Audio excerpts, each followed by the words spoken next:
Hello guys, আজকে চলে এসেছি পুটিয়াদানি বাজারে পেঁয়াজে ভরা পেঁয়াজু খাওয়ার জন্য। আর এটা আমরা সন্ধ্যা সন্ধ্যা টাইমে চলে এসেছি খাওয়ার জন্য।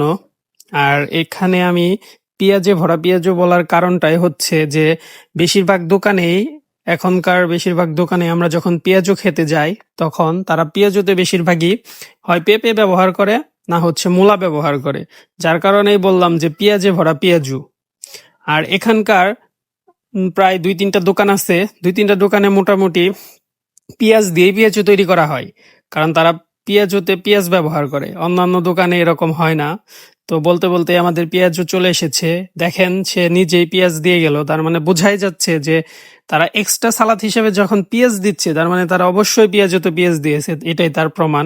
আর পেঁয়াজুটা অনেক সুস্বাদু এবং মজাদার ছিল। আমার ভাতিজা তো দেওয়া মাত্রই খেয়ে ফেললো, আপনারা দেখলেনই চোখের সামনে। এরপরে পেঁয়াজুটা আসলো, এই যে ভাতিজা এখনো খাচ্ছে, তার কাছে খুব ভালোই লেগেছে। এরপর আমি রিভিউ দিব যে আসলে এই পেঁয়াজুটা কিরকম হয়েছে আপনাদের জানানোর জন্য। বেশিরভাগই আমি এখানে এসে খাই পেঁয়াজু, তারপরেও আপনাদের বলতেছি কি আর বলবো নতুন করে। আমার কাছে তো বরাবরই খুব ভালো লাগে এই পেঁয়াজুটা, কারণ প্রচুর পেঁয়াজ থাকে। পেঁয়াজুতে আসলে পেঁয়াজ না থাকলে কি তার কোনো মজা থাকে? তো আপনারা সবাই আসবেন এখানে পেঁয়াজু খাওয়ার জন্য। এটা দেলদুয়ার থানায় পুটিয়াদানি বাজারে।